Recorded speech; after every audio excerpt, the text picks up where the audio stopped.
First thing that's on my mind, chase that bag today, chase that bag today, chase that bag. I can't waste none of my time. What's happening? What's happening? What's happening? What's happening? You already know what time it is, baby. It's another episode of the Chase That Bag podcast, and I'm locked in the vault with a very special guest today.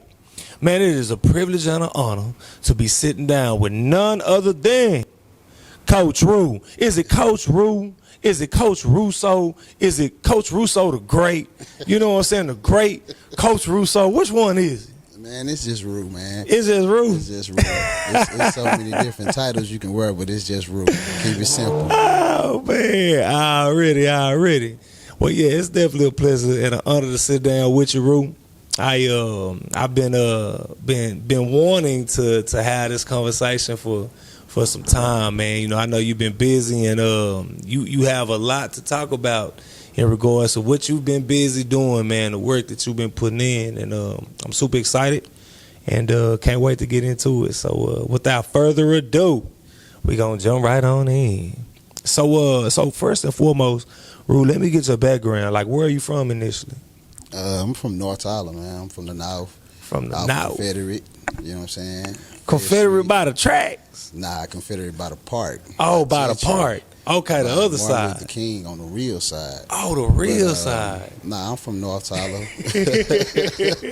My family been here for years. Grandmother stayed in North Tyler for about 53 years. Still there on the same street. Oh, really? You know, that's about as far as my background. I mean, went to John Tyler during this prime. You know what I'm saying? During that Wilson era, that Nathan Hollis era, and Mr. Samples. Yeah. Was able to see Bow Street. In the Mr. Samples. Oh, yeah. Band director, man. Big Blue. Okay. Big Blue band, yeah. Okay. But was able to see Bow Street in its prime, early 2000s, with the Eminem record stores, freestyle barbershop, you know what I'm saying? Shout out Demo. Yeah. Seeing Gentry at its prime when we had those Houston rappers and different artists coming to Tyler trying to kick it with us and seeing what we had going. You know, Shout Grand and the history of that over there off the cut. Martin Luther King, Juneteenth parade day. So I grew up when North Tyler was really at its peak. You know what I'm saying? So I got a chance to see it in its prime. But just coming from the North, man, get a lot of love in the West. Did a lot of ripping and running with them guys over there, getting into some trouble, you know what I'm saying, making some friends, making some brothers. Yeah. So, you know, I'm just really from all over. Family in the East End. Daddy grew up in North Tyler, but we got family in Swan. You know what I'm saying? All them boys down there on them county roads, Chapel Hill. So, you know, like I said, I grew up in a time frame when it was all right to be black in Tyler. Yeah. And what decade? What decade are we talking at this particular time? Talking about early 2000s, late 90s, mid 90s, around that time when, you know, I guess some of the old heads would say the game was good at that time, you know what I'm saying? Yeah. Okay. Yeah. So we talking mid 90s, early 2000s. Yeah. Okay. So in regards to like attending school, like did you do any like extracurricular activities? Oh, yeah, man. I was in played under Coach Love, you know what I'm saying? R.I.P. Coach Love, legendary basketball coach. Okay. At John Tyler. Like I say, Coach Wilson was, you know, the head man on campus, you know, running the football team, and I did a lot of other extracurricular activities as far as academic wise, line guards, what else? Student Congress. Like I just kind of try to tap into a lot of different things at John Tyler. It was very cultural at John Tyler at that time. A lot of different opportunities for young black people at John Tyler to kind of expand on things that they like to do outside of sports. You know, you can kind of tap into a lot of different things. During that time, you had different musicians coming out of John Tyler. So, you know, I was cool with everybody. So I kind of tapped in on everything. So you played sports. Football, basketball? Basketball. Okay, basketball. Track, you know what I'm saying? So basketball and Coach track. Johnson too.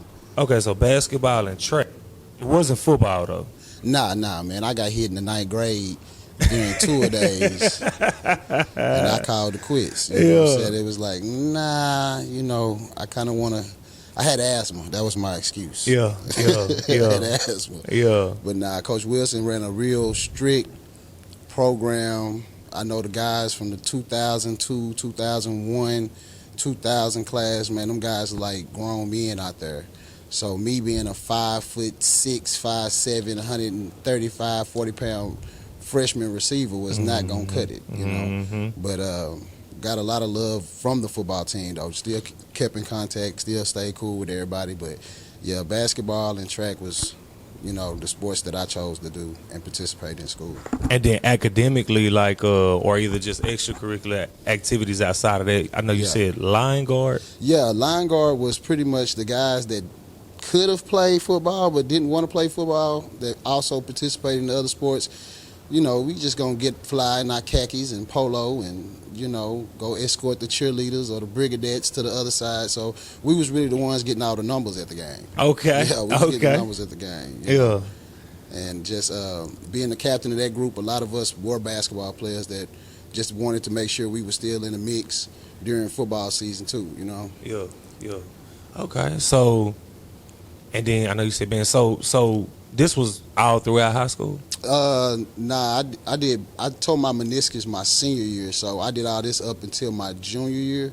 Okay. And my senior year, I still was the line guard captain, but with a torn meniscus, you can't run no flag. Right. Nah, you can't do no running at all. It's going to be a burning sensation. Yeah.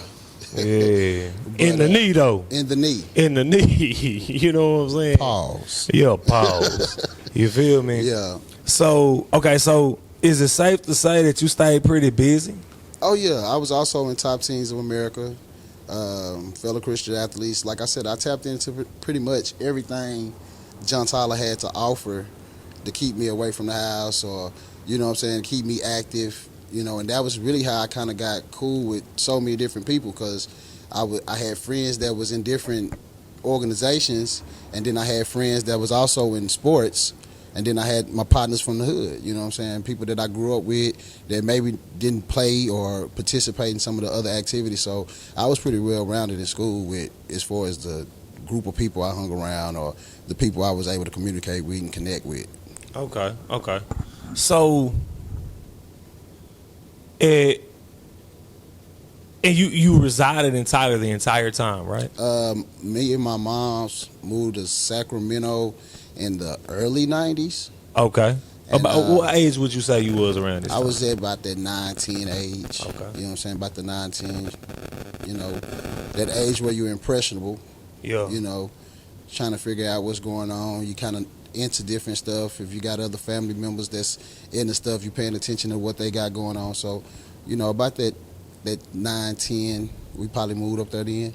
So talk to me about, well, how long, quick question, how long were you in Sacramento? A couple years. A couple years, and then years. you came back to Tyler? Yeah, came back to Tyler. Okay, so 9 and 10, it was the age range that you was in Sacramento. That I moved up there. That you moved up there. Okay, talk to me about the culture and what you're seeing at 9 and 10. Oh man, it was and different. The impact on it. It was a lot different because down here in Tyler, I was living with my grandma. You know what I'm saying? The same area that she's been living in for about 53 years. So at that time, I'm just doing what everybody else has been doing. So moving to Sacramento, moving to California, period, you know, you hearing the different music, you seeing the different style of cars. You got the whole, it was fresh off the ride, so you had people from LA moving to the Bay Area, moving to the northern part of California, so that culture is as well was moving up that way. And then, you know, like I said, I'm at the 10, 19-year-old age where, you know, I'm listening to the crisscross. I want to wear my clothes backwards and stuff, so I'm very impressionable at that age, but that was at that moment that I really became fascinated with that culture, you know, the lingo, how they talk to each other, the way they wore their hair, they wore finger waves, you know, we weren't seeing that in Texas, and, you know, just being fascinated with that California culture, you know, at such a young age, you know, you start to gravitate to different things that culture also brings. Yeah. You know, so that was my introduction to any kind of gang banging because, you know, in 93, I think I would, as far as in Tyler, I want to say it was Saints, Giants, you know, different cliques, not necessarily, you know, Bloods, Crips and stuff like that, but, you know, everybody had their own clique or whatever. So I was accustomed to hearing that, Saints, Giants, and things like that. So getting up to California, and I run into a guy that's a Paru. I don't know what a Paru is. You know what I'm saying? So that was my introduction to that culture. And this is at like 9, 10 years old. Yeah, this is like 10, 11. You know what I'm saying? As I go to school, I went to Arrowhaven Intermediate School up there. Yeah. As I'm going to school, you're starting to see the different cultures. You're starting to see the different people that have moved from LA to the Bay or moved from LA to your area now. They're bringing their culture. And I'm from Texas, so we kind of slow at that time. This is like the early 90s. It's 93, 94, maybe 95, somewhere around there. So at that point, when you were introduced to like gang culture, was it a situation where at that age of 9 and 10, that's when like you like started to, you know what I'm saying, really be a part of it, or man, it was just more so an introduction? Yeah, it's just the introduction. It's just the introduction. You know what I'm saying? You starting to see things that you wasn't accustomed to seeing on an everyday basis. Okay. You starting to hear dialogue and language. You know what I'm saying? We don't say what's up, blood, or what's popping, or we wasn't hearing none of that where I'm from. Originally down here where I'm from. So it was new. You know what I'm saying? Just picking up the lingo, seeing how the handshakes, the hand signals. I wasn't accustomed to that. You know what I'm saying? That was new to me. Yeah. So and then up there at that time, it wasn't no pressure to, as I got older, to be a member of the gang. It was more so, these are the people that I go to school with. These are the people I ride my bus with. You know what I'm saying? These is how I'm adapting to California lifestyle. So I might as well. Yeah. You know what I'm saying? And that's what that happened. And then moms was like, you got to go back to Tyler. Yeah. You got to go back to Tyler, because at that time my mom was like 26. Like, she was a young mom, so she pretty much knew what was going on around me. You know what I'm saying? She was pretty much seeing it from a young woman's perspective. Also being a person from Tyler, coming to this new lifestyle at a young woman's perspective. So, she just didn't want me to go into that for whatever reasons. I ended up back down here in Tyler, going to Boulter, middle school, and I was living with my grandma. You know what I'm saying? Now, I've always lived with my grandma, with the exception of that short period of time in California with my mom. So, it was kind of like back to a sense of normalcy, because up there it is a faster pace in life. You know what I'm saying? So it's back to a sense of normalcy down here. And gang culture was here, but for my age group, it was a couple of fights here. I claim this, I claim that. But it really wasn't on a certain level as it is up there. So it's crazy that you say that, because question about that, right? And typically, like with gang culture, typically, like the person is initiated. I remember going to school in South Dallas at Lincoln. And before school one morning, we were standing outside, and this one kid, he was in middle school. Of course, we're in high school. And one of the guys walked up to him, and they say, "Hey, yo, what's up with all that blood shit you claiming? Blood, you know what I'm saying?" And and he was like, man, he just kind of tried to brush it off and everything. He was like, nah, if you really about that, he was like, man, I ain't seen anybody know you been introduced for real or something like that. And he just kind of brushed it off again. He was like, if you really about that, like, you're going to have to take that. You know what I'm saying? And then they began to initiate him. You know what I'm saying? They jumped him in.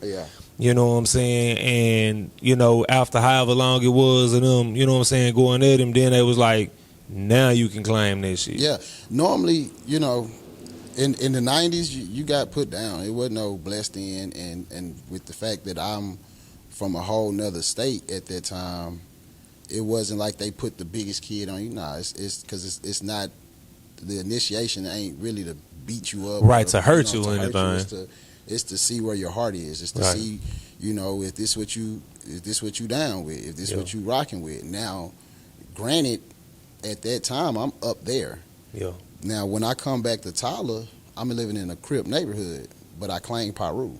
So now, that's the difference. That's the difference. So, I didn't have to squabble a couple of times, you know what I'm saying, on the strength of wearing red at the park, at a young age, and these young cats, they trying to earn their stripes at the same time, and you're going to get that in. It wasn't popular, if I can say. It wasn't too popular in the late 90s, early 2000s to bang anything outside of a Crip if you wasn't from Sunnyside, or which is in the west side of Tyler. Yeah. You know what I'm saying? Shout out to Curl and them, all them boys over there. Or from Swan, you know what I'm saying? Which is kind of it's kind of its own community of its own, you know, and it's a lot of relatives. My relatives are from Swan. The McGee's, the Rosses, you know, the Jenkins.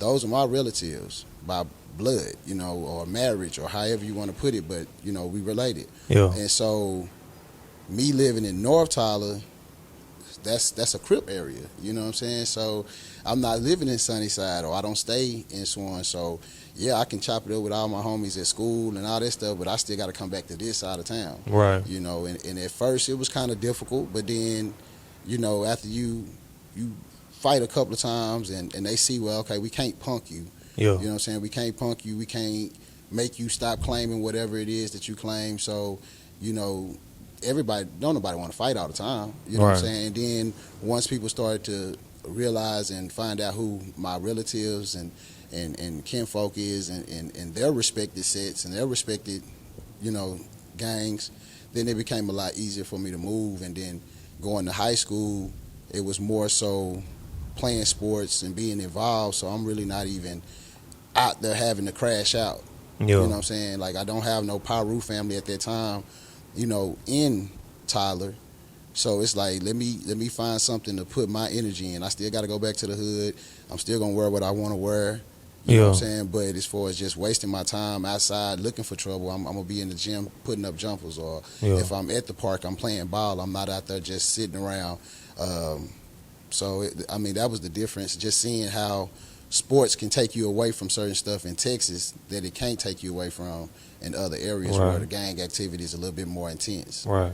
So quick question about that, right? I've often wondered, you know, I know how you talked about, you know what I'm saying, that at one point Texas wasn't really on the gang culture like that, how it was. Well, I can't say Texas because Dallas and Houston and Fort Worth. Well, my bad. I'm those sorry. Thank you for correcting me. I meant bigger Tyler. Cities have been, and Tyler has actually had gangs since the 90s. You know what I'm saying? This ain't no new 2000 nothing. Right. You know what I'm saying? It's actually had gangs in Tyler since the 90s. It was just that when I moved in 93, being that young, moving to an area where that's their lifestyle. You know what I'm saying? Gang banging is 70s. You know, by the time 93 hits, that's what, 90, 93? Yeah. That's 25 years into the gang culture. You know what I'm saying? So for what we know it as, you know what I'm saying? Not to mention what it was prior to. No, and that's kind of like what I wanted to touch on, because like, I guess my first question is, first and foremost, like, how does a neighborhood initially become established as a particular set if it's not even being active at that particular point? So how do you know that this is established as a Crip territory or as a blood territory? From my understanding, that's not to say I'm correct and not to say I'm wrong, but with up there, like, those are streets. It's actually a Paru street. You know what I'm saying? Mm-hmm. Like, you know, you got 52nd Street, you got 60th Street, so you got streets up there. You know what I'm saying? To where that these names or these sets that we are claiming down here, where these streets don't exist, they actually exist up there. So, but we're more so claiming it from a color perspective. From a color perspective, but also somebody down here got somebody that's coming from up there, or some type of tie to the California lifestyles. You know what I'm saying? Whether it's a big homie that may come down here that's a cousin to somebody in Texas, because a lot of the people that's in California did migrate from this area. Yeah. So they still have family members in this area. They still come back and visit and you know, keep in contact with their family members. So a lot of it comes from having an older cousin, an older family member from said whatever neighborhood up there, coming back, initiating, putting down the law, showing what it is, having a relative run it. You know what I'm saying? It's a couple of guys that I can vouch for that have took that migration to California and came back with the knowledge and came back with the understanding of how it's supposed to be ran. But then at the same time, you can't run Tyler like you do California in no way, because culture, not even the culture, just the geography of it.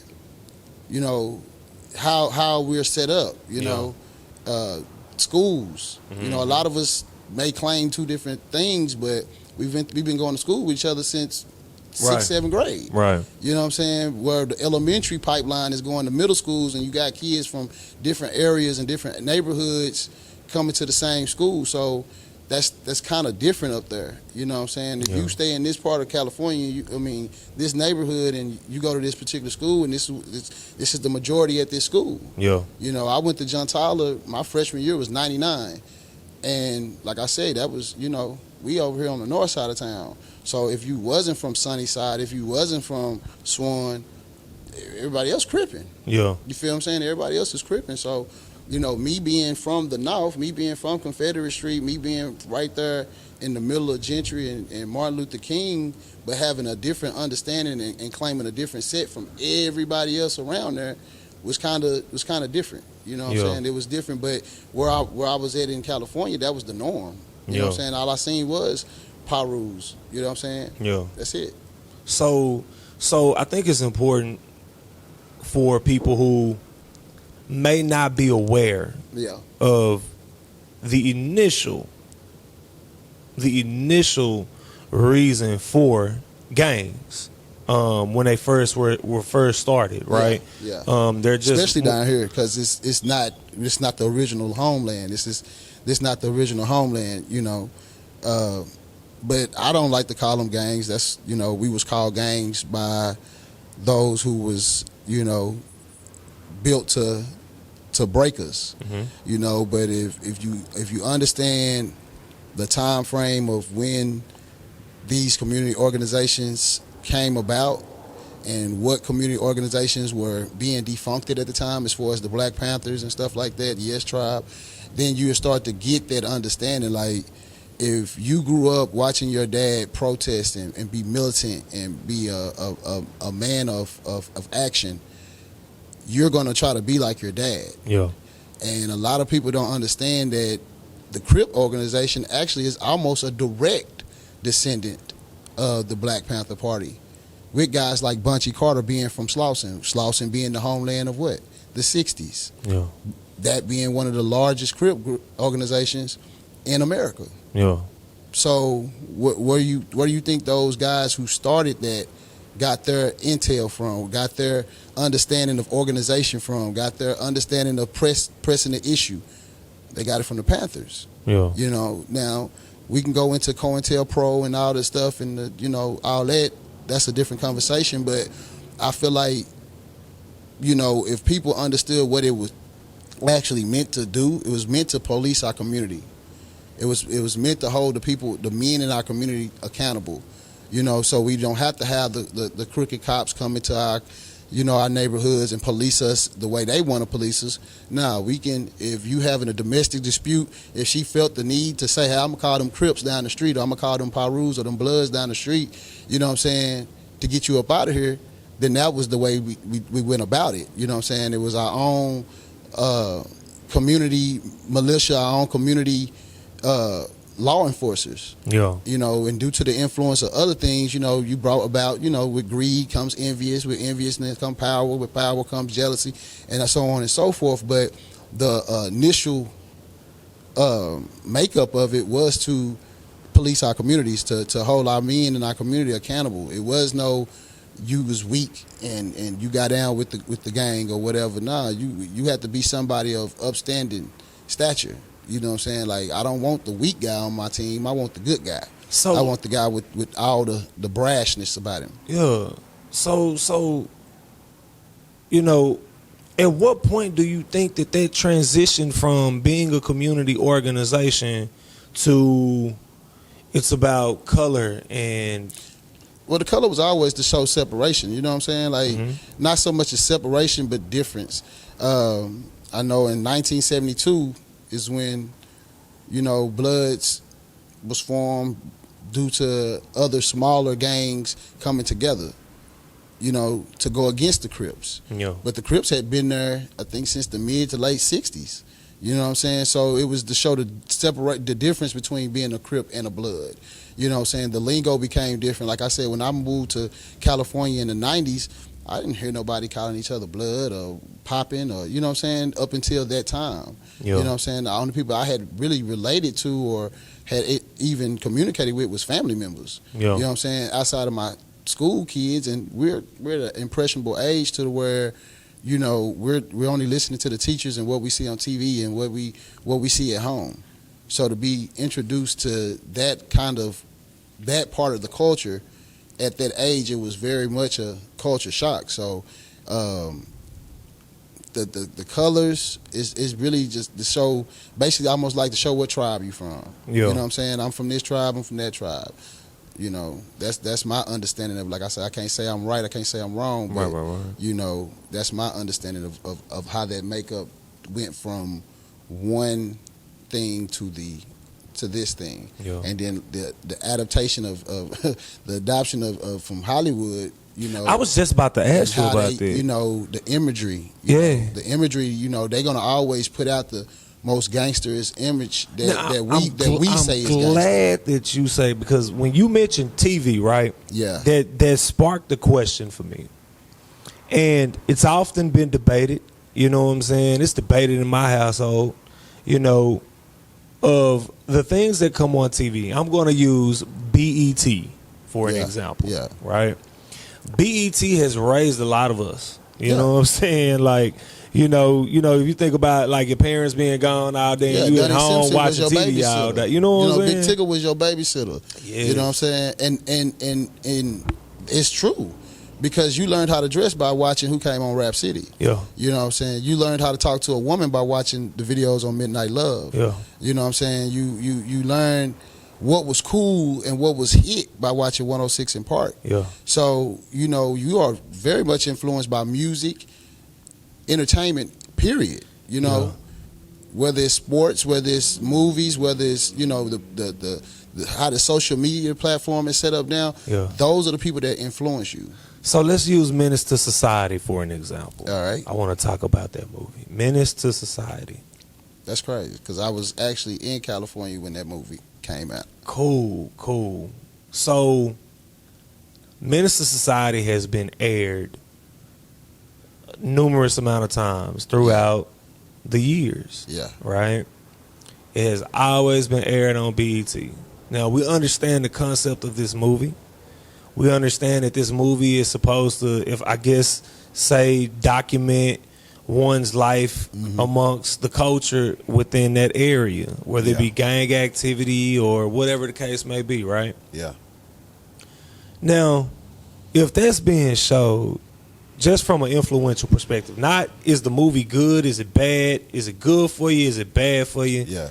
Just overall, that movie, does it provoke positivity amongst someone who is young and impressionable? Like, do they grow up saying they want to be Stacy? I think it was Stacy, Heavy Stacy. Yeah, Stacy went to Kansas. Yeah, Stacy went to Kansas. You know what I'm saying? Do they grow up, not do they grow up being Stacy, but indirectly or directly, but did they grow up wanting to be Stacy? Or did they grow up wanting to be Old Dog or maybe even potentially Kane? You know what I'm saying? Yeah. Like, did it impact positively, negatively? Like, what are your thoughts on that? That's a good question. As far as the entertainment in Hollywood, that's a good question, because we are the you know what I'm saying, the products of that movie. You know, us card catalog babies, as I call us, because we were still using, you know, those things in school. But I mean, everybody know that O-Dog was the star of the show. You know what I'm saying? He captured everybody's attention. You know, he probably had the most impact on our culture from that movie. You know, Kane is remembered for being Kane, but after that, you know, Kane was the one that got killed. You know what I'm saying? Kane was the one that got shot. You know, so I mean, I can't say that it negatively I can't say it has probably negatively affected, you know, people in the culture based off of whatever it was that they was growing up around. What part of that movie was more relatable to you? Were you the hustler that Kane was, or were you that that troublemaker that didn't have nothing to go back home to, or you notice how, and I don't mean to cut you out, but you notice how in all of those movies, right, there was always like 3 or 4 different types of characters. You had the one that was like real hood. You had the Kane type. Yeah, you had, and then you had the real smart, conscious one all the time. Yeah, in every movie, you know what I'm saying? It was always always options. You know what I'm saying? But it was all those characters were relatable to somebody. You know what I'm saying? I got on the Boys in the Hood shirt, not to change movies, but I think that movie gives you more of the different characters that you run across in everyday black communities. Right. You know, I tell people all the time, I done been every one of those characters. I done been an athlete with a dream, Ricky. You know what I'm saying? I done been being involved in different student academic things in school. I've been Trey, worked at the mall. I've been Trey. You know what I'm saying? I've been Doughboy. I've been to the pen. You know what I'm saying? I've done time in prison. You know, I'm at this point in time, I'm like Furious, being that father with young kids that I have to learn how to be a father too, have to be able to teach them morals and ethics. So that movie in itself, I think you can draw more comparisons to the different characters of a neighborhood more so than Menace to Society, because Menace to Society was like one shitty situation after another shitty situation. It was like, I just got to make the best of this shitty situation. To me, that's just my opinion of it, because it was like O-Dog was 16, hanging with older guys in the hood, you know, and the influence of those guys. He wasn't going fishing like Trey did with his daddy. So it's you got different situations. You got to look at the scenarios and which scenario goes with your background. Yeah. And I think with the Boys in the Hood, you know, R.I.P. John Singleton, I feel like he's been the best image content creator for our community, for our background, for the things that we see on a consistent basis in a community, whether it's higher learning, Boys in the Hood, you know, poetic justice. You know what I'm saying? It's so many different point of views he's giving you from a hood's perspective or a black man's perspective in America than Menace to Society did. It's crazy because I see a positive and a negative to it. I always see both sides, and I find a balance between anything. Yeah. But I see the positive and the negative. You know, just the positive is what can happen to you in certain situations. And then the negative is, you know, doing these things to be in these situations. Yeah. Right? I often wonder, though, if these scripts were written based on what life was, or was it created to where maybe our lives are now a reflection of what we see, rather than more so the movie being a reflection of our lives. Now, I don't know, because I'm not there, and I can't be in every place at the same time. But I just often wonder if are we being coerced, or is it just an example and a reflection of what we actually go through? I think it's a reflection, you know, me personally, because I can relate more so than anything. I can relate to the characters that are in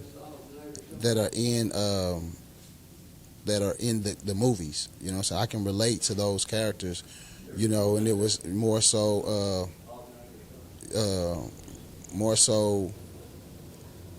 that is not. I didn't really see everything that's in there, but I can relate to the character if that makes sense. Yeah, like, you know, I didn't grow up in this particular household, but the character that's being portrayed is more relatable to me, you know, and what I'm going through in life, you know. So I think it's just, you know, guys who took situations that were, you know, that was going on with them and put it in a form to where we can see it, and if it was something that you was going through, it was a movie that you could relate to. Yeah, absolutely. I know you mentioned being incarcerated. Yeah. If you could, Rue, kind of talk about at what age, and then exactly, like, you know, that experience. Actually, I was 19. I caught 4 felonies. Okay, you know 4 felonies at 19. At a young age. All in the same year? All at the same night. At the same night. At the same time. Holy you know what I'm saying? Like I say, back then, you know, being active in street culture, that was what was going on. This is early 2000. I caught these felonies in 2004 at 19. So, yeah, I had, that was just part of it. So, is it okay to talk about what happened? Yeah, man. I've been done with that for years. Okay. And been moved forward. For a period of time, but that was a great period of influence in my time, in my life. I was actually a student in college. Like I said, I was academically, I was cool. I was going to our local junior college, and so I'm still in the city that I grew up in. I'm still hanging around the guys I've been hanging around. You know what I'm saying? I'm still getting into the minor trouble that I was getting into at the time, nothing too major. Growing up at that time, you box, you fight, you know what I'm saying, whatever. That's just part of growing up. But, just making the wrong decisions at the wrong time, you know what I'm saying, not to, really kind of go into it, but making the wrong decisions at the wrong time, being young at that age and not having that older guy to say, hey, man, no, don't do that, you know what I'm saying, or don't take that route.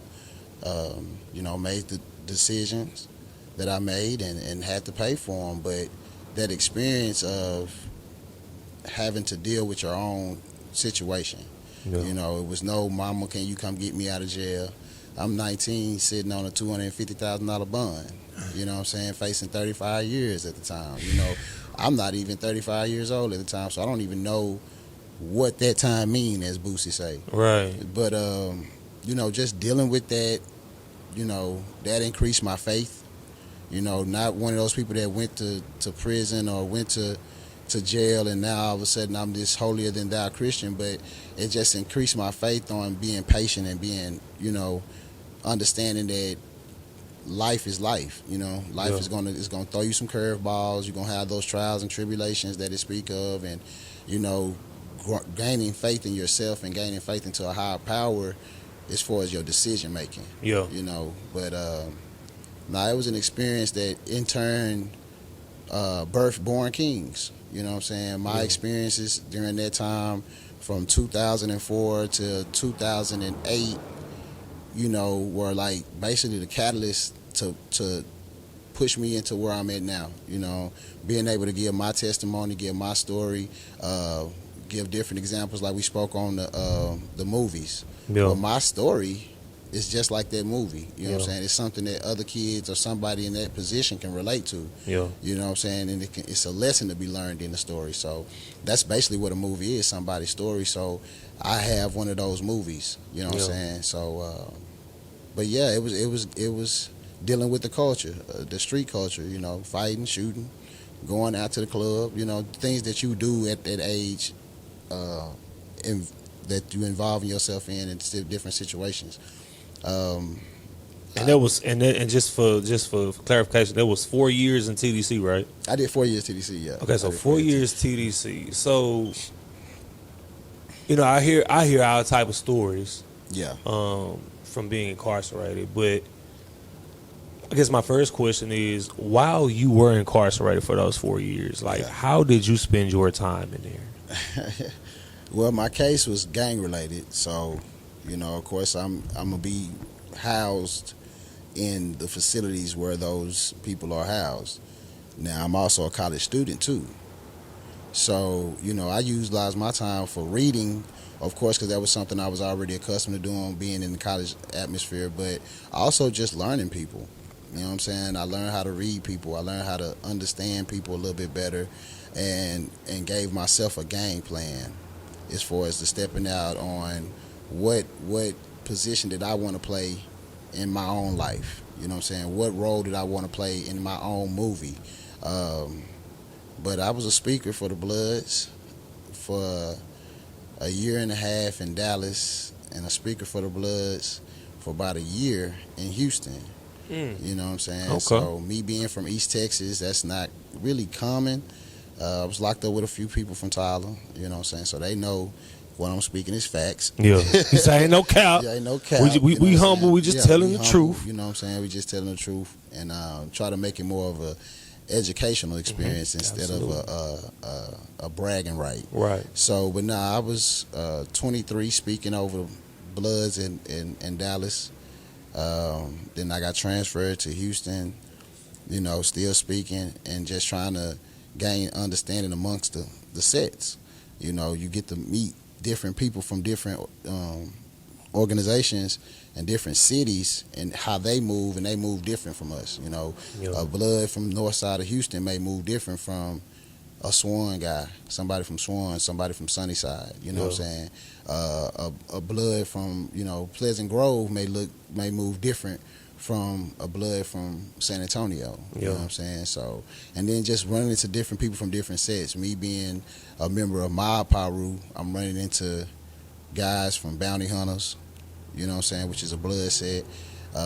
Guys from Bloodstone Villains, you know what I'm saying, and guys like that. But it's different in prison because you do run into different organizations that you probably would have never seen in your local town or whatever. So speaking with UBN, you know, which is an organization that we have set up in prison for everybody that's have love for the same organization or same principles, you know, to be able to come together and be like, all right, look, this how we doing this, or this how we gonna make it, or this how we gonna survive in this situation. So prison wasn't bad. You know, you have your scuffles, you have your lockdowns, you have your different things like that. But you know, I made it through it. It wasn't a cakewalk, but it wasn't bad either. Yeah. What would you say, being in that position to speak? Yeah. What would you say were your biggest challenges in being responsible for that leadership role? Being young, you know, like I said, first time anybody ever put me in that position, I was 23. So you got a guy that's been gangbanging longer than you have, and you know he's older than you. He may not want to come to the 1090. He may not want to come to the meetings. He may not want to, you know, he may not really get along with some of the younger guys in the pod or some of the younger guys on the yard. You got to be that bridge in the gap, and that's part of the reason why I say, you know, that time propelled me to be in the position that I am in now with Born Kings, because I'm the bridge in the gap as far as for our city. You know what I'm saying? That's the role that I've adopted, you know what I'm saying, in so many words. Just like I say, in school I could kick it with the guys that was in football, or the guys that's in basketball, but also go and kick it with the guys in the streets, or I could kick it with the nerds, if that, you know what I'm saying, or whatever. I didn't shun nobody. Yeah. So being in there, me coming from a Crip neighborhood, being a Paru, my understanding on Blood and Crip interaction was different.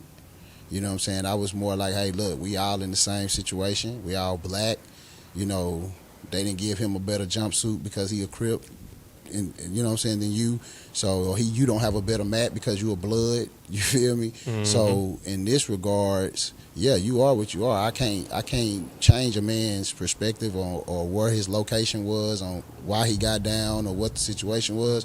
But at this point in time, I'm gonna respect you as a black man first. Absolutely. You see what I'm saying? I'm gonna respect you as a black man, and once I start kind of spreading that message and that type of energy amongst the younger guys of the organization, and kind of showing common sense to the older guys of the organization, that's where the respect factor came in there. Yeah. Like, okay, you know what I'm saying, y'all don't have to get along, y'all don't even have to like each other, but that respect factor needs to be there. Learn to not have to be in that person's presence to, you know what I'm saying, if I can't get along with them, then I'm gonna move around. Right. And that was something that I kind of preached in there toward our younger homies, because you have a different understanding. Like I say, Hollywood has painted this picture that is so far gone of the original makeup of the organizations, that you feel that tension without even knowing why. Yeah. You know what I'm saying? You got tension with this man because he wear a different color. You got a tension with this man because he from a different location. Right. But you don't know him. He could be just like you. Right. You know what I'm saying? He's just the Crip version. It's crazy because Nipsey talked about that in the interview. He talked about how when someone's about to go do something or put out a hit or do anything, right, they're actually looking for someone who looks just like them. Yeah. Yeah. They're actually going out to kill someone that they're actually a reflection of themselves in some just type in a of different shape, color, form. man. Yeah. Just in a different color, or you just have on a different color. You still black. Yeah. You know what I'm saying? They still gonna lock you up for the same reasons. He's not gonna get off no easier than you because of his different affiliation. Right. So once I started kind of pushing that narrative, it became easier. You know what I'm saying? Prison actually became easier because I wasn't approaching people about their differences. I was approaching people about what they had in common. Right. Come on. You know man. what I'm saying? So quick question before we talk about the transition. It's powerful. So when you got out of prison, were you still active, or were you at that point inactive? At that point, I was actually in limbo. You know, I was in limbo because when I got out of prison, now I'm hearing that, okay, we got Hoovers in the North. Whereas when I was coming up, it was no Hoovers in the North. You had, you know, your ICGs and you had 23rd and different things like that, those different entities, but it was no Hoovers. The Hoovers was in Chapel Hill when I was coming up. You didn't have Pirus in North Tyler, you know. That was brought by another guy who brought that history, who brought that knowledge of Piruing from California. You know what I'm saying? Yeah. It was somebody. It wasn't me.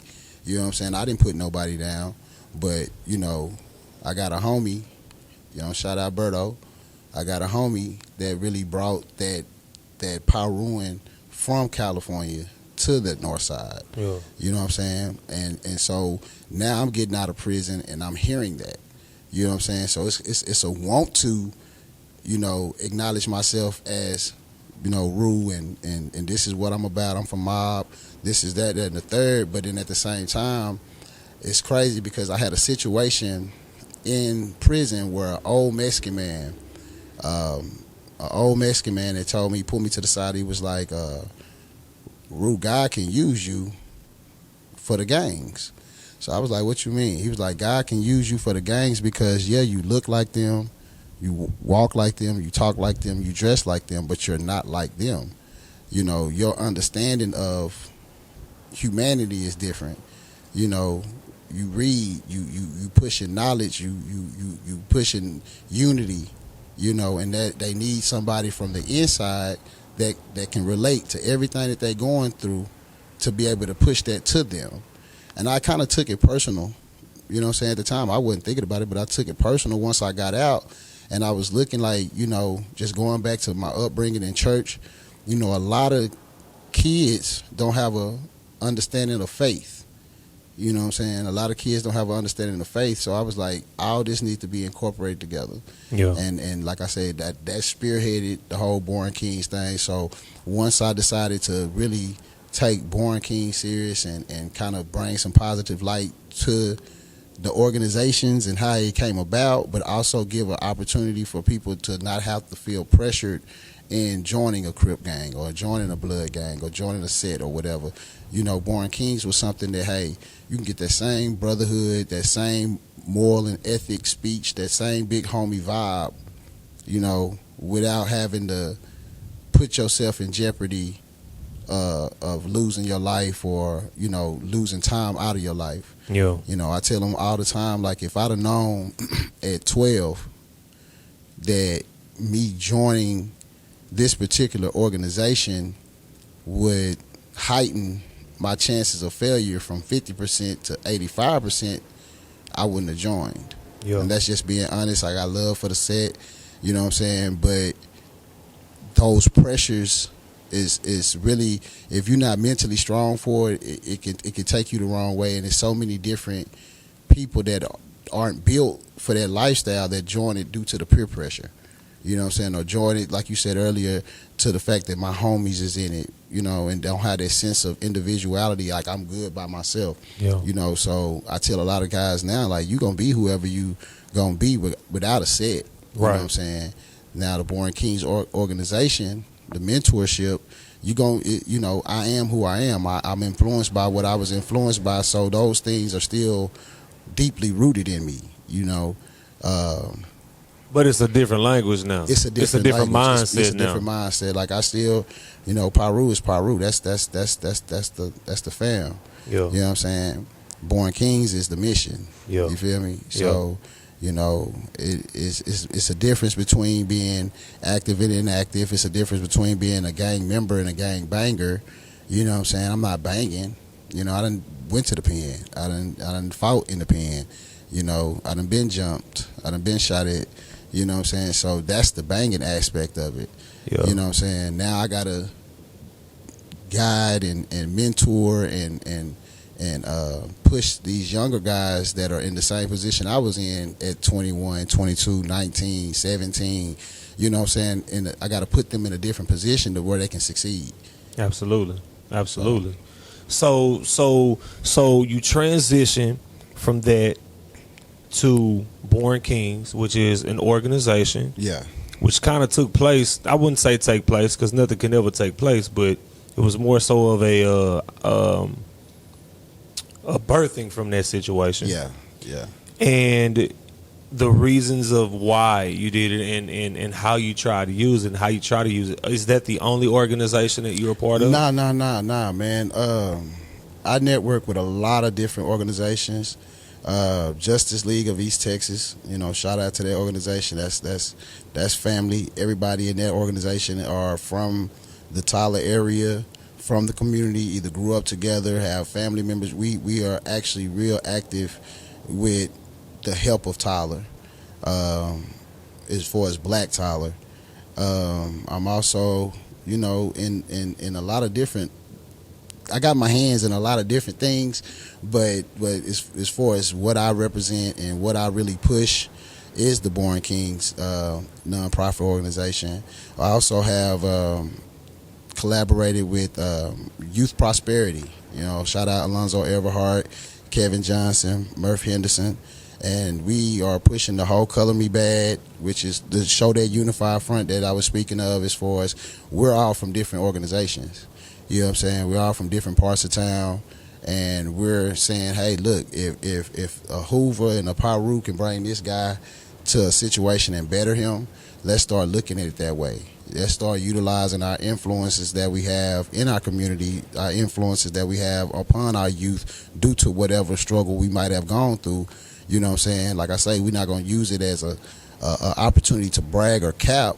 We're gonna use it as an educational experience. You know what I'm saying? Like, hey, this is you can learn from this experience that I've gone through. So we're doing that with the whole Youth Prosperity Foundation and Color Me Bad, Born Kings, Justice League of East Texas. Those are just to name a few of the different entities that I actually participate with. Now, I recently saw an event that you were a part of. Yeah. Did I see a blue flag and a red flag tied together? Yeah, that's the Color Me Bad. That's the Color Me Bad. That's Rue. I saw, Rue, a blue flag tied to a red flag. Yeah. Now, I know I'm saying that, and a lot of people who don't understand it, just, okay, a blue flag and a red flag. Well, first, what's the flag?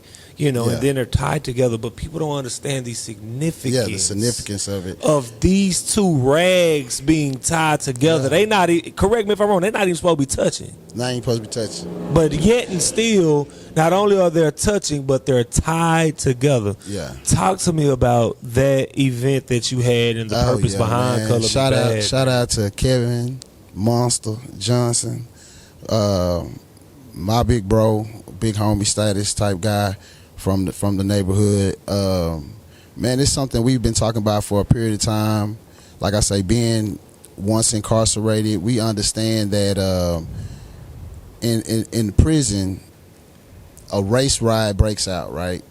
You know, you got whites, Aryan Brotherhood. You got Blacks, Bloods, Crips, Gangster Disciples, Vice Lords, whatever the case may be. You got Hispanics, Tongo Blast, Mexican Mafia, this, that, and other. So race riot breakout, right? The differences between the Bloods and the Crips will no longer be there at that time. Because it's about race it's now. about race now. So this is going to get interesting. We're taking that approach and saying, if we can come together at that moment, we should be able to come together out here in the free world, where you have more opportunities, where you have more things to bring you together and relate to than things to push you apart. And so we just came up with the concept of trying to bring a unified front, trying to bring a unified front into our community first and foremost, not just with the Bloods and the Crips, that's the, the obvious, but also these pastors, stop shunning away guys that you don't think are deacon material, because you might be able to learn something from them. I had spoke to the community one time, and I was just speaking to the different parts of the body of the community. We the soldiers. Bloods and Crips are your militia. Yeah. Bloods and Crips are your police officers. Bloods and Crips are the enforcers.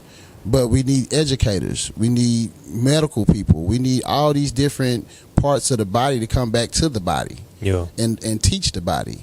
And so with the Color Me Bad, we started with the Bloods and Crips, but we're eventually going to move to church people and non-church people. We're eventually going to, let's build a dialogue amongst ourselves to where, if the time may come, which we are walking in these times now, to where we can be a unified front.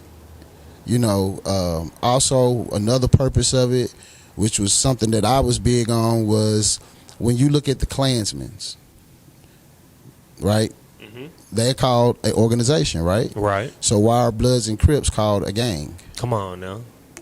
You see what I'm saying? Yep. And that's white supremacy at its finest. At its finest, because you're changing the narrative of it. It's crazy. I want to touch on something, and I kind of didn't want to talk about it at first because I understand. I mean, it's your podcast.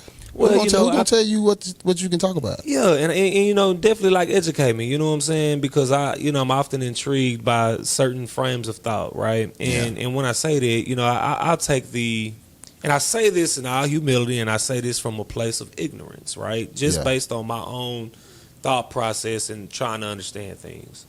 I take the Aryan Brotherhood. Yeah.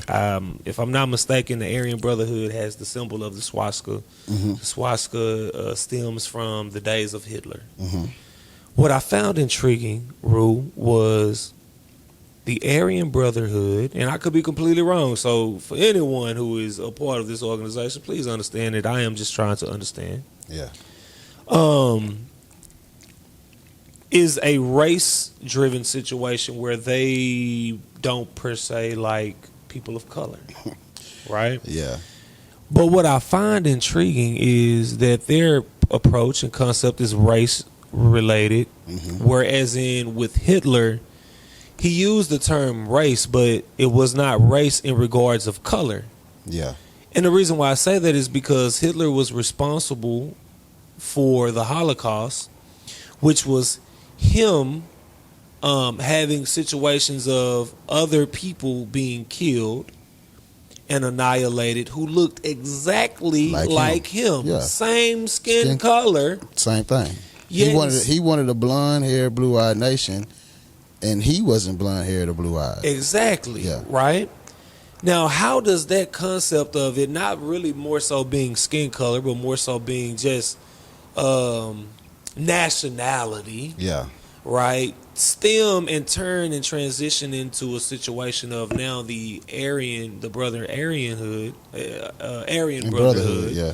is now taking on the concept of now it's more so about skin color. I was outside one day and I was thinking about that rule. Yeah. And I couldn't really grasp the concept of that. It's difficult to grasp the concept of it. It most definitely is, because like I say, in prison you have so many different gangs, and you do have situations where race riots do break out.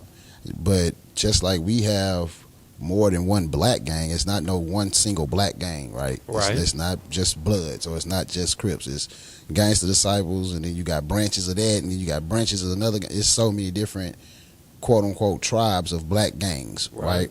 It's no different with white boys. That's a gang. But I find they're different than, Peckerwoods, or, White Knights, or, Aryan Circle, Aryan Brotherhood. It's different forms of these groups. You know what I'm saying? White nationalists. These are all forms of the same group. Yeah. They're just like I said, there's different Crips and different Bloods and different, GDs. So it's hard to grasp it, because you may see a Mexican blood, depending on what area he grew up in. Right. You may see a white blood, depending if he's a white boy from the hood, and you know what I'm saying, this, that, and other, where he grew up at. You're not going to see a black Aryan Brotherhood member.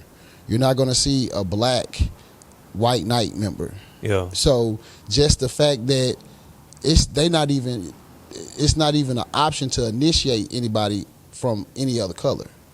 It seems like the commonality to me is, at one point in time, the organization stood for something, and then it started to transition over time to maybe a different concept. Kind of like how with the originators of the gangs were organizations to protect communities, then it turns into a rivalry between neighborhoods, and now that comes with power, money, drugs, and all those different things, those different added preservatives that you put in a situation that don't need it. Right. But I mean, you can even look at Gangsta Disciples and their transition from Gangsta Disciples to growth and development.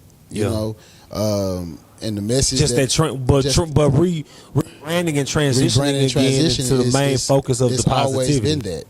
It's always been that. So, my whole question was, okay, why don't we get that organization tag like Klansmen and nationalists and all this other stuff? They're not called gangs. Kind of how they do with the biker clubs at times. Exactly.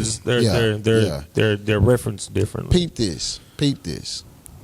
They had the protests in Virginia, right? Uh-huh. All right, so they was protesting to take down the Robert E. Lee statue, and they had the Tiki Torch protesters, right? Mm-hmm. Now, we see the Tiki Torch protesters, but what we don't see is those white nationalists that are acting as a militia to protect the Tiki Torch. Mm-hmm. Those same white nationalists that the next day after the protest with the Tiki Torches, they end up running a motor vehicle into a crowd of people. You know what I'm saying? Mm-hmm. Now, our militia will be the Bloods and the Crips if we were able to separate the differences and come together in that manner as a protective order.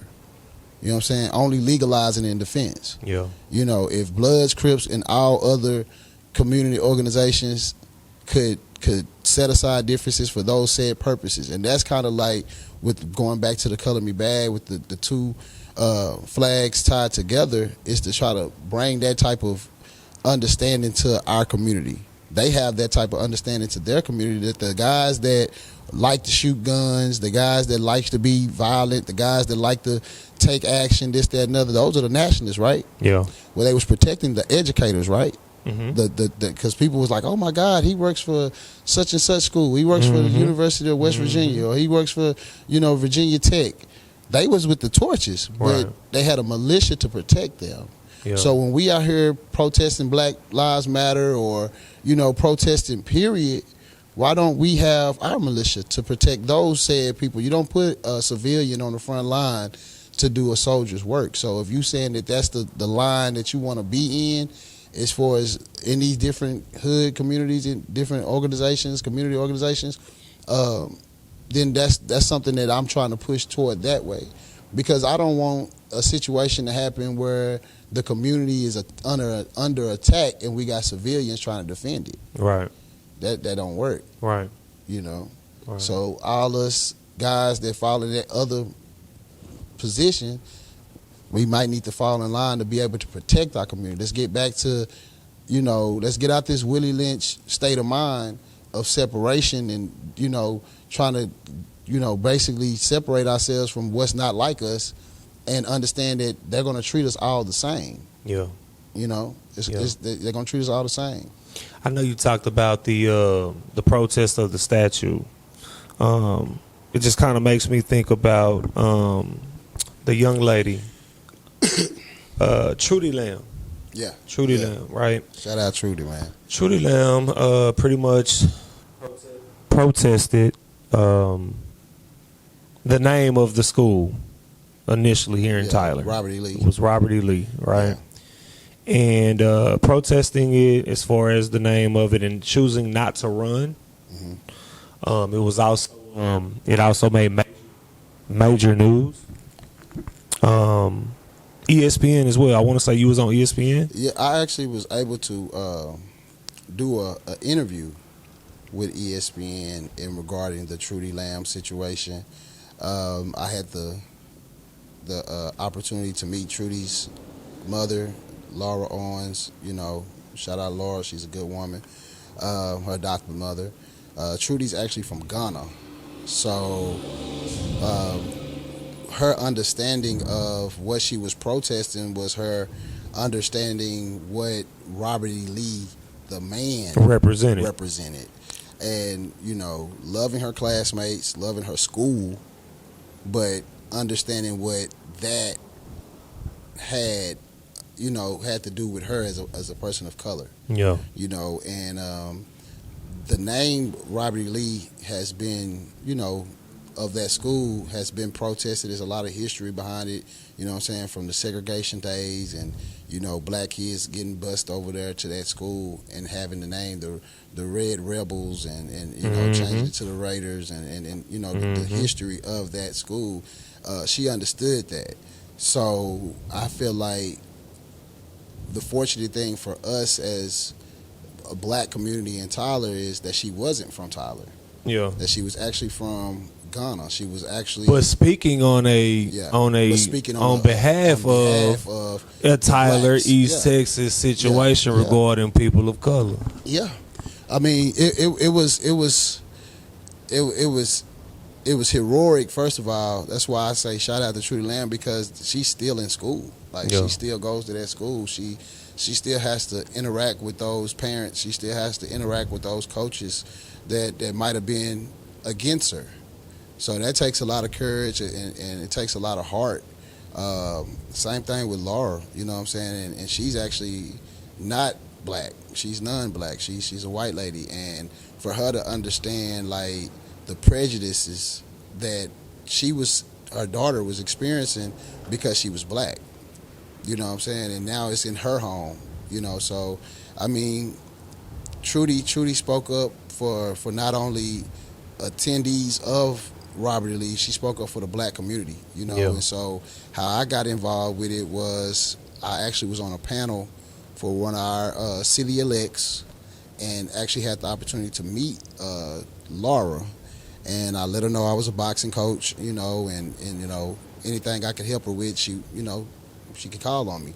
So at that time, Trudy was getting some threats, and you know, it was kind of bothering her. It was knocking her confidence.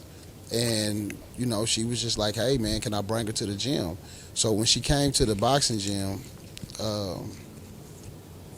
she got an opportunity to see kids that their parents were affected by the Robert Lee situation. So she got a chance to relate to other kids of color that understood what her significance was. And we just tried to build her confidence up and let her know we had her back, and thanked her for actually having the courage to speak up on such a sensitive matter in our city. So shout out again to Trudy Lamb, man. And the schools are changed, but that doesn't change the narrative. It just changed the name.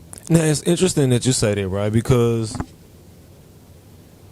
when the names were changed, and these are the names that it was changed to, right? So what was formerly Robert E. Lee in South Tyler, their name, and for people so that they understand the demographic, I think that's important. Yeah, the demographic of Tyler, North Tyler is black community. a little. They gonna say it's the black community of Tyler, Texas, and the south side is the white community of Tyler, Texas. I would say that in North Tyler that the black community is the majority. Is the majority, and yes. in South Tyler the white community is the majority. Is the majority. Okay, yeah. all right. And then so, the makeup of both sides is different. right. You know, the commercial side is more south side. Mm-hmm. You know,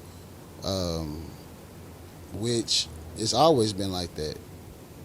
As far as I've been living, it's always been like that. But that helps the narrative of what's going on with these two schools. So my point exactly, right? So now that for those who don't understand the demographic, now that you understand the demographic, the school that is in South Tyler, that was formerly Robert E. Lee, that school's name was changed to Tyler Legacy. Yeah.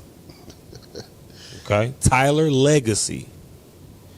The school that was formerly John Tyler, which is in the predominant majority black community, it was called John Tyler.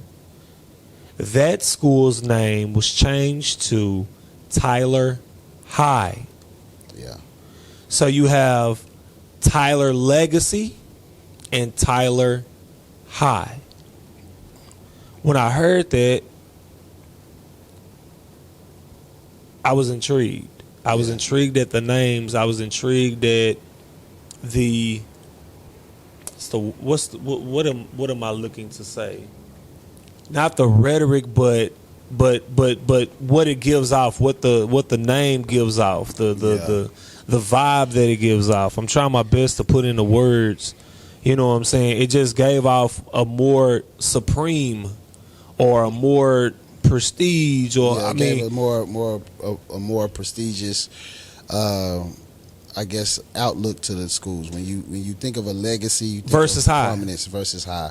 I mean, well, I don't know what the what played a role in like these schools being changed and those names being decided, but I feel like all we did was change a name, but the same concept is still there. It's still there. Now that brings me to another thought, right? When I saw people protesting to have statues removed and to have names changed, the concept that I had in mind was, unfortunately, and I hate for this to sound this way, but I just felt like it didn't matter how much protesting or anything that you did, that even though a name is changed and a statue is removed, that does not change the spirit or the concept or the philosophy of that situation.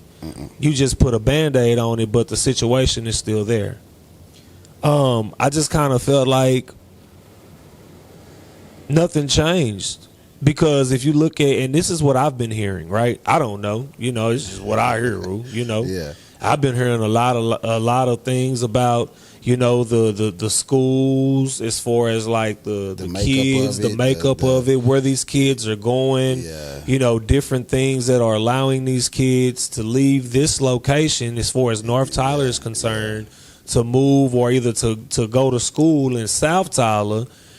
And a lot of people would say, oh, that's a positive thing. You know, they get to go to a situation of a better school or better this program or better that program. Instead of just bettering the school. Instead of just bettering the school that they're at, right? Right.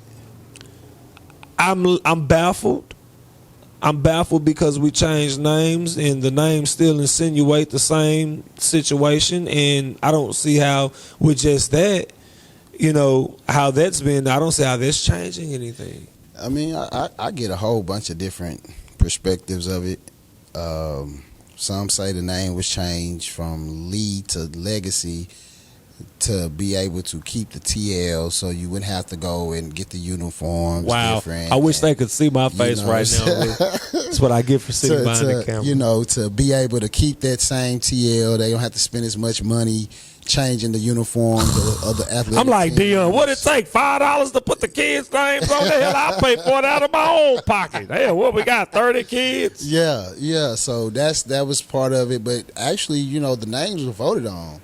You know, that just goes to another thing about black people, not to point the finger at us, but we do a lot of We do get a lot. We get upset. We voice our opinion, and then when it's time to get to the action part of it, that's where we fall short at.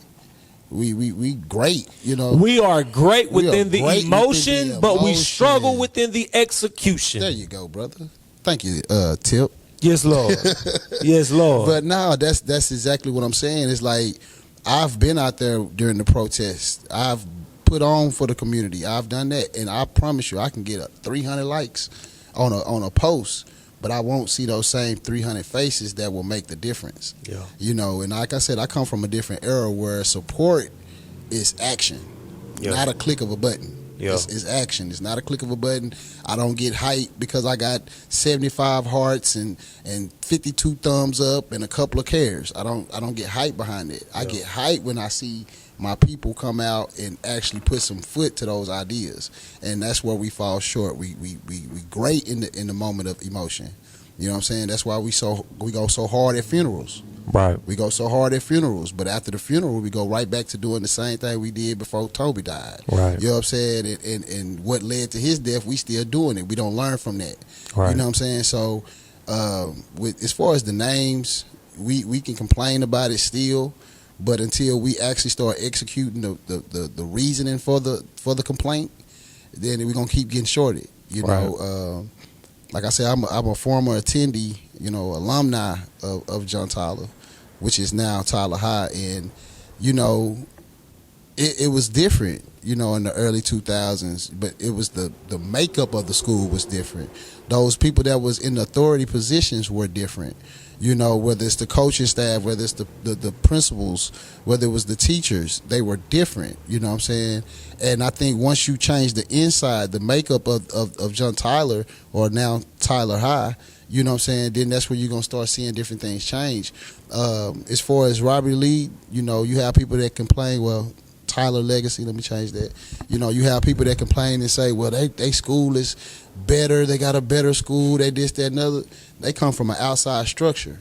So by them having an outside structure, that gave a better opportunity for whoever was doing the contracting. Yeah, because both schools have been in the process of being remodeled. Yeah. It's just that one school has made a hell of a lot more progress than the other one. Because what school has made more progress?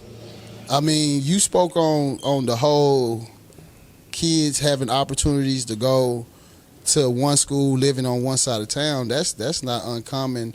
Early 2000s, you had minority transfers. So you had guys that were great athletes, good athletes, looked at the opportunity. Do I go to John Tyler where I'm going to have to be in more competition of making my team and being in a starting position, or do I take my talents to South Beach or to the South Side and be able to showcase those talents, you know, where it's not as much competition because those kids aren't they're not transferring from other places. We just coming from the other side of town. So question about that, right? Quick question about that, right? So super quick question. Which school is more predominant academically? Academically, I'm going to go with Legacy. Okay, Legacy. Formal. Based off of what's been placed in the media. Okay. Based off of what's been broadcasted as far as, these are the guys that are academic this, or you know, these different accolades that are played out there. Okay. Now I know it's painted that their school is the predominant academic school, right? School, and you know, it's placed that they are the better school. Now, what pays more money though, as far as budget wise? Does the school get more budget for academics or for athletics? Now Do you know I that? couldn't answer that question. Okay. You know, because sponsorship is different from funds. You know what I'm saying? Sponsorship is different from funds. So you got to look at it. If Louis Gohmert's daughter goes to Robert Lee or Tyler Legacy, where is he going to put his money at when the opportunities to give money and donate? Where is his money going to go to? Right. Wherever school if is. David Smoke's daughter is a member of a organization at Robert Lee, where is his money going to be donated to? You see what I'm saying? So, I understand we do get caught up in the white side of town, black side of town. We get caught up in the, you know, this running back supposed to have been at John Tyler, but he at Lee. But some of these kids are making that decision. That's what they want to do. Based off of the opportunity.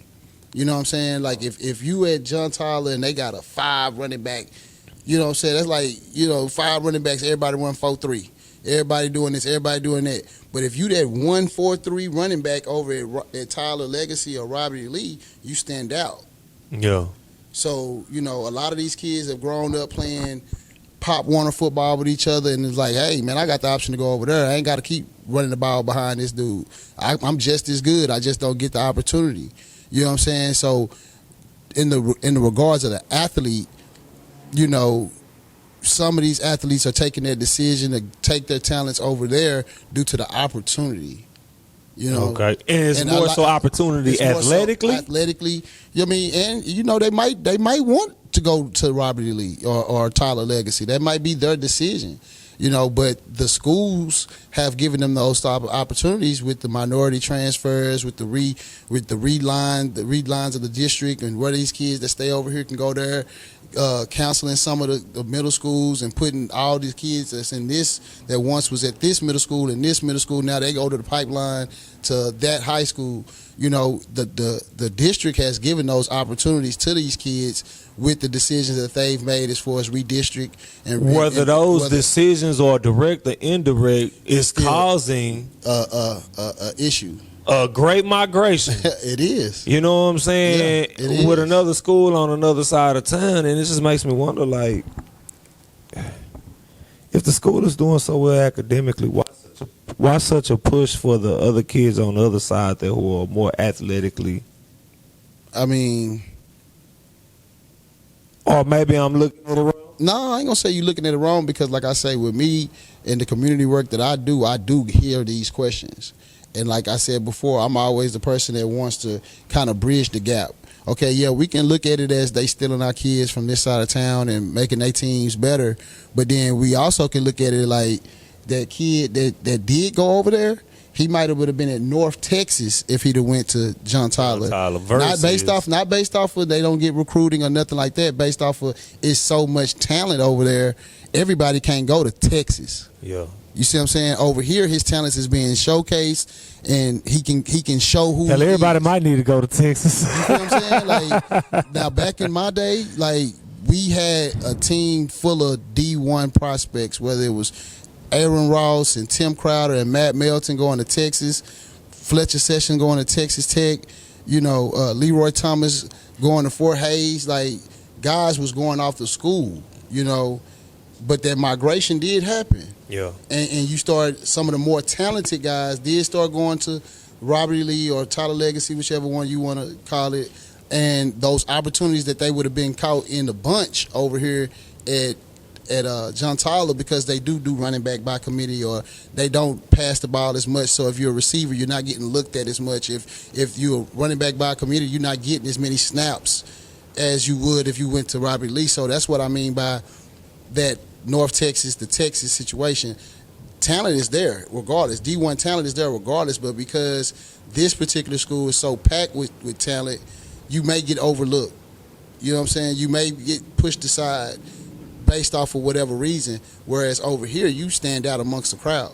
Yeah. So some of those athletes was taking those opportunities that the district was giving them with the relines and minority transfers and those opportunities. So, I mean, it goes both ways. Like I said, I try to do the bridge and the gap situation, so you see the positives of some of these kids going over there. You know what I'm saying? The negatives is this team may not be as talented as it would have been. Right. You know what I'm saying? But it's still talent there. And nobody want to be in last place, period. For years, John Tyler was spanking that ass. Yeah, you know what I'm saying? yeah. So it's like, hey, not only are we academically good, we need to be athletically good too. Right. You know what I'm saying? But with the emergence of some of the new schools, the Three Lakes and the Cumberlands and schools that's going further out toward the White House area, even athletes are going even further out. You may have some guys that's going playing ball in White House, but they stay in West Tyler or something, or they stay in the South Side. They don't want to go to Lee. Yeah. You know what I'm saying? So they go to White House. So, as Tyler grows, you're going to see more of that migration. Yeah. Yeah. And that's basically what it is. The opportunity switched up. We can house more people now. Lee can house more people now with that gym, with the school they just built. You know, so it go both ways. Already. I know. I can't. We can't finish this interview without touching on your great mastery for the boxing profession. Yeah. You know what I'm saying? For those who don't know, you are a boxing coach. Yeah. And you know, I guess before I continue on, like, what got you into boxing? Man, my dad loved boxing. I got an uncle that loved boxing, and legendary East Texas legendary boxing coach Wolf Ray actually had a boxing gym on Inglewood down the street from my grandmother's. So it was there. It was always present. And being a smaller guy, people don't realize this boxing is for small people. You know what I'm saying? Like, heavyweights are great, but it's more smaller divisions than it is. It's only one heavyweight division. Right. So that means everybody else that's fighting and that's boxing are smaller. Yeah. You know what I'm saying? So it was a sport that, you know, at that time was needed. I'm a boy in the hood. So, you know what I'm saying? I need to know how to defend myself, but boxing has always been around me. Yeah. You know? Yeah. Already. So I guess, did you actually like had a boxing career prior to becoming a coach? I actually was amateur boxing with Al McCoy. Rest in peace, Al McCoy, great boxing coach, another legend. And at the time I got incarcerated.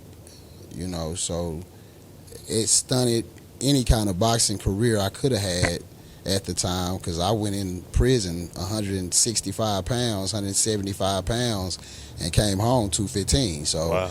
that's a totally different weight class than what I would have been participating in prior to me going to prison. But I had a short stint in the amateurs with Mr. Al McCoy as our head coach out of Scorpion Boxing Gym. And Mr. Otto Blast was also a coach over there. I heard that name, Otto Blast. Yeah, Mr. Bloss, he still does his coaching. You know, he got some pretty good fighters out there. Yeah. Great teacher. So that was how I built the name in boxing, was through that gym, Scorpion Boxing Gym. So okay.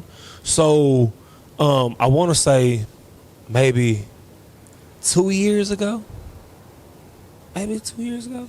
Are you talking about Legion of Boom? Yeah, when you started the boxing gym? Well, that was kind of a joint collaboration with Mr. John Johnson, man. Shout out to John Johnson and the Johnson family for even seeing in me the coach that they needed to start the gym. They house money, man. They brought boxing back to the black community. That's something we hadn't had in a while. We've always had gyms around here, but not a black-owned, not a predominantly black. So this is the first predominant black-owned boxing gym in Tyler, Texas. Yeah, man. And he's bringing a lot to the sport of boxing for this community, as far as matchmaking, as far as management, as far as just, you know, taking a lot of guys that's kind of been looking for homes with this boxing game. He's putting them in. He's giving them a home. So shout out to Mr. Johnson over there at Legion of Boom, Coach Isaac. That's my brother. You know what I'm saying? He migrated down here from California, so he brought a different flavor of the boxing game to the gym. But to be the spearhead of that was amazing, man, because it was something that I knew was needed in the community. It went hand in hand with Born Kings and what I was teaching as far as the mentality, the mindset, the discipline, the structure. Boxing brings all that, man. So at this point in time, I'm like migrating. You know what I'm saying? I'm making that transition from Tyler to Dallas. So shout out to Duncanville Boxing Academy up there. That's the second home. You know what I'm saying? Yeah. Legion of Boom is always home, but Duncanville is the second home. And Coach Harvest, you know, he's doing a great job with doing the same thing that Mr. Johnson is doing, giving young guys opportunities to hone their skills, but learn discipline, learn structure, get that mentoring. And it was right up my alley, man. It was right up my alley. I know two I want to say Tyler boxers that I'm familiar with. I want to say you've worked with Duke and Ken. Yeah, they're my brothers. Yeah. Yeah, man. I've been knowing Duke long before he was a boxer. You know what I'm saying? When he was dancing, dude. You know what I'm saying? Boy got skills, but he always could fight. You know what I'm saying? He always could fight. And I used to tell him, this is back when I was doing the boxing thing, and I was like, say, bro, come to the boxing gym with me, and you know what I'm saying, you might want to box, because he was always could fight. Yeah. So I went to prison. I got out of prison, and I looked, and Duke was winning the heavyweight championship for Texas, and I was like, he took that advice, and the talent that I knew he had, he's been able to display that for a number of years now. So shout out to Duke, too pretty, man. And Ken, I got acquainted with Ken when I got out of prison with another one of my guys I grew up boxing with, J.C. Butler, who's now a bodybuilder, you know what I'm saying, personal trainer, great guy. But we grew up boxing together, and he had kind of took a liking to Ken and, you know, build a bond and a brotherhood with him, and they just kind of brought me in, and me and Ken have a very good brotherhood, very good understanding, not just about boxing. Like, we talk about life, you know, him and his family, his kids, and real good dude, humble dude, very talented dude, you know what I'm saying, very talented dude. He originally from Kansas City, so it was kind of like, you know, we was his Tyler family, you know what I'm saying. He had his family, we was his Tyler family. So, and those guys still making a tear right now. They still progressing with their careers, and, you know, doing what they need to do, being an inspiration to a lot of these young boxers. It's a lot of young talent in Tyler, man. I was just about to ask you that, like, what age? It's some. What age group are you coaching? Oh man, I started you out at 8. Okay. I started you out at 8. My little girl, she too, man. She be whooping my ass. You know what I'm saying? I started you out at 8. You know, when you kind of at that point where you can kind of understand the difference between a fight and competition. You know what I'm saying? So just teaching them the fundamentals. But yeah, it's a lot of young talent out there, man. Shout out to my TTG family. You know what I'm saying? Zed, Herbo, you know, Action Jackson, you know what I'm saying? Free Mo. It's a lot of talent, man. Free Yada. But that's the purpose of me being Coach Rue. Yeah. Because in that same instant that I can praise them for that talent that they have, that God has possessed them with, you know, I can also give them that mentoringship, you know, and I kind of incorporate my faith with boxing. Yeah. You know what I'm saying? Life is like boxing. You know, Monday's round 1. You know what I'm saying? Tuesday's round 2. So, you know, every day is an obstacle. You have an opponent every day. You have to prepare yourself mentally as well as physically to be able to attack your opponent for the day. So I try to incorporate all that with my teaching of boxing. I wouldn't necessarily say I'm a coach. I'm more of a teacher, you know, because I teach the fundamentals, but I also incorporate all that with life. Really? So, you know, but boxing is everything to me at this point, because it's giving me such a platform. It's giving me such a opportunity to be able to be an influence. Absolutely. You know? Absolutely. Do you have any special shout outs or anything like that? Man, like I was telling you before, I'm really like the link. Yeah. I'm really like the bridge of the gap in Tyler. So if I did shout outs, you know, I'll be talking about everybody, man. But it is, you know, shout out to Remo, shout out to Key Rock, shout out to Seco, Guala, all these guys, these young guys that are grabbing their dreams and moving forward. So that's the whole Born King concept, having an understanding that you are your own king of your domain, of your kingdom. Shout out to Ken and Duke, because they still pushing that boxing, and the more successful that they get, the more influence they have on these young guys as well. Like I said, my TTG family, you know, Zilla, Herbo, like I said, Free Mo, Free Yada, Action Jackson. Action Jackson is actually, that's probably my, when I say prized possession in the boxing game, Jackson is a story. You know, it's a little white guy, little 12-year-old white boy who's lost his mother, who's lost his father, but comes into the gym and gives it everything he has. You know, and he goes through life like that. He goes through life by giving it everything he has. So, man, shout out to Jackson. Shout out to the Johnson family. Like I said, they allowed me to have a platform as Coach Rue. You know what I'm saying? To be able to be an influence. The whole Color Me Bad organization, Murph, Twin, Zoe. Shout out to my fiance. You know, Crochets by Chell. She a brand. You know, and an inspiration to a lot of people. I was just gonna say that, like, how important is Black love to you? Oh man, on the cool, that's something that I've been really talking about a lot with my circle, and it's very important. I think one thing men today, black men today, younger black men today don't understand is we need structure. We need structure. We need purpose, and finding the right woman helps with all of that. You know, I already had a lot of stuff going for myself, but her support, you know, her stepping in times of need, verbally, physically, just constantly encouraging me to be the man that she sees me as. You know, she sees me as. We may look at ourselves as less than, but she sees me as something great. So, you know, steady trying to better myself as a man to live up to those shoes that she bought me. You know, and make sure they fit. But black love is very much needed. You know, we try to, as men, we go through life without a care in the world. You know, and one thing we can't do is move without having a structured plan. We can't move without a plan. You know, women can do it because somebody's supposed to take care of them. Kids can do it because somebody's supposed to take care of them. But if we are supposed to be the heads of whatever it is in front of us, of everything, we got to have a plan. You know what I'm saying?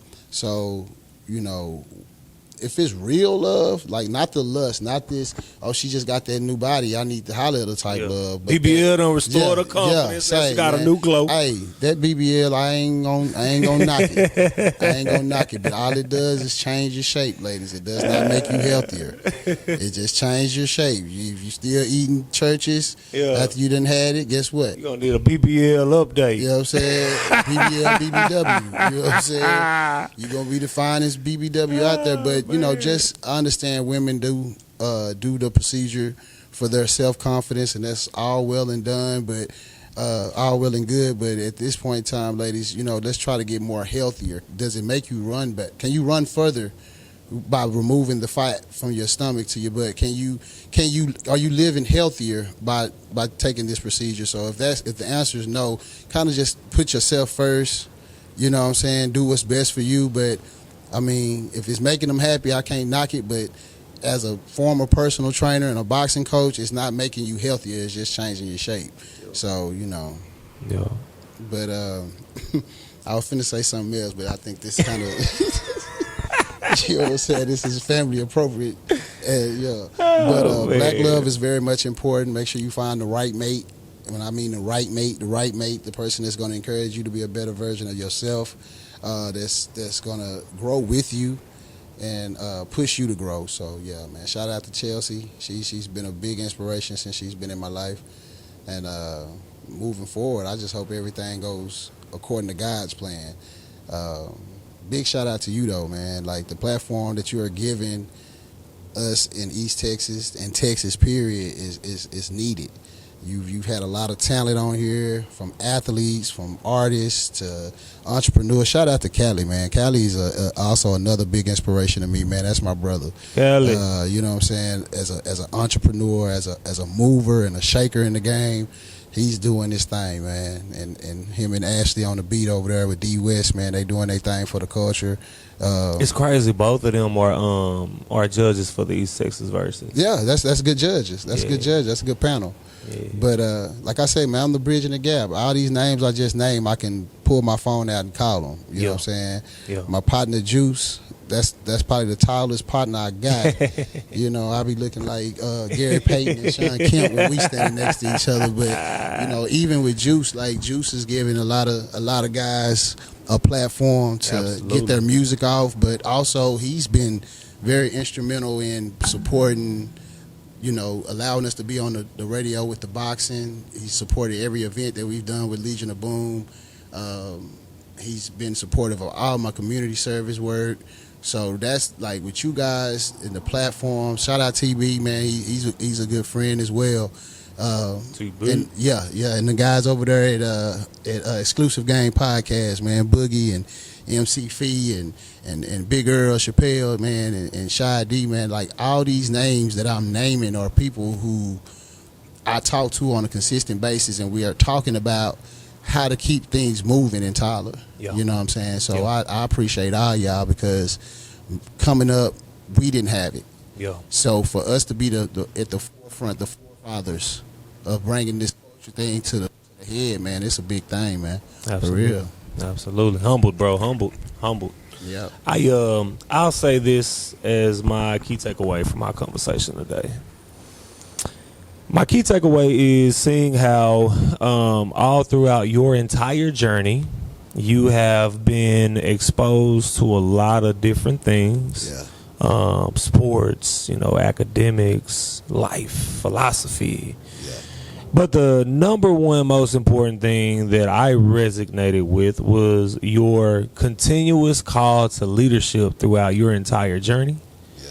And how that transitions you from being a young man who was in a role of leadership, speaking and being an example for other people who were older than you, in a situation that can get extremely intense. You know what I'm saying? And to be able to have all the attributes needed to handle that situation, seeing how that helped you birth the Born Kings. Yeah. You know what I'm saying? Just going through those moments of leadership has continued to shape you for what it is that you're doing now, so that you can go back and be able to relate to people who are in the same lifestyle, who are going through the same journey and paths that you've already went through, to be able to reach them and to relate to them. That's been the biggest key takeaway for me, of seeing how no matter what happened in your life, no matter what situation, no matter how big or how small, you were always called to a role of leadership. And to see how you was able to use the same energy and translate it into something and put a complete positive spin on it has been extremely refreshing and motivating for me as well. I appreciate it. Absolutely. It goes back to those influences. You know, like I say, growing up in the late 90s, early 2000s, the things that were on television, the music that we listened to, the movies that we watch. You made mention of Minister Society, Boys in the Hood, artists like Tupac. You know what I'm saying? It births, you know what I'm saying, guys like myself or you that understand the culture and the importance of the culture. It births guys like Nipsey that understands the rhetoric of the community service. And I mean, we may take note to Nipsey's approach to it because he was on a bigger platform. He was, world renowned. But it's a lot of those characters in different cities. Yeah. You know what I'm saying? That grew up in the time frame, grew up in a culture, influenced by the same things. Yeah. It's just about the platform that they're given to be able to tell their story. Absolutely. So that's one reason why I said, man, big shout out to you and Juice and all you guys that are spearheading this whole culture movement. To give guys like myself and these artists and these other athletes an opportunity to let people know that we exist. Absolutely. Hopefully the Color Me Bad thing can really grow into what we want it to be, and it be that big of an influence in our community. I pray that Born Kings continue to influence these young kids, these young men. I pray that I continue to have some form of an influence on these guys to where it's a positive. I got a lot of cousins, a lot of siblings that got kids and nieces and nephews that if we change the narrative, that's how you break certain curses. I might have been a gang member, but none of my younger cousins are gang members. Right. That's not what I pushed on them. Right. They all went to college because they also saw me do that as well. Right. I got a 17-year-old son, man. Shout out to Jalen. He's actually in the process of picking colleges and figuring out what it is that he wants in his life. And it's crazy because, we didn't really touch on being a father or parenting in this time frame. But when you are a father or a parent that has missed time out of your kid's life, it's gaining that respect, gaining that trust, and being honest with them is so important. You know, so I knew that with me doing the Born Kings thing, with me being a boxing coach, with me doing the Color Me Bad, being part of the Justice League, I couldn't be the influence to all these other people and all these other people's kids without touching mine first. Right. So you know, shout out to Jalen, shout out to Nazir, Any Money. You know, they outside of Chelsea, they are probably my main inspiration to continue to grow into Rue. Yeah. And kind of step away from the Russo aspect. Yeah. You know, that name itself has history in the city of Tyler. That we ain't gonna touch on that though. For sure. Yeah, I said, but that name itself has history, and it's like to go through those different transitional periods of life. Man, it's been a hell of a movie, man. It's been a hell of a movie. Already. Where can everybody find you at? Oh man, you can find me on Instagram at Russo. You can find me at Facebook at DeMarcus Russo, which is my real name. And then, you know, if you in the North, West, or Tyler, or in the Dallas area, man, you're looking for a boxing coach, you're looking for a personal trainer, a mentor, or just somebody to chop it up to, because grown men need mentors as well. Man, you find me around, man, you see Coach Ru. Ready. And real quick, so people understand how to spell Russo, could you spell it for them? It's RUSSEAU. Yeah, it's a little different, man. Yeah. My people from over yonder way. Really? But nah, man, really? it's been a pleasure, man, to be on this platform with you and giving me an opportunity to kind of tell my story, tell my side of the story, giving me another opportunity to influence somebody that might be like me, you know, that was raised by their grandmother and just took every opportunity that they took to make it, you know. Absolutely. Yes, bro, it has been a extreme privilege, a pleasure, and an honor to be able to sit here and hear your story and hear its impact. And I have definitely been motivated and inspired by this. So thank you once again. I appreciate that. I got one more question before we go. I know I ask a lot of questions. No, you good. I talk a lot. You know what I'm saying? Nah, you good. You think you talk a lot. I talk a lot. Yeah, when you got a lot on your mind. For real. So I got one last question, and it's going to be the quickest one. All right, here we go. You ready? I'm ready. All right. Coach Ru. All right. Do you know what we do on this podcast? What y'all do on this podcast? Man, we chase that bag, baby. We chase the bag. Is that what we're doing? We chasing the bag. First thing that's on my mind, chase that bag today. Chase that bag today. Chase that bag. I can't waste none of my time.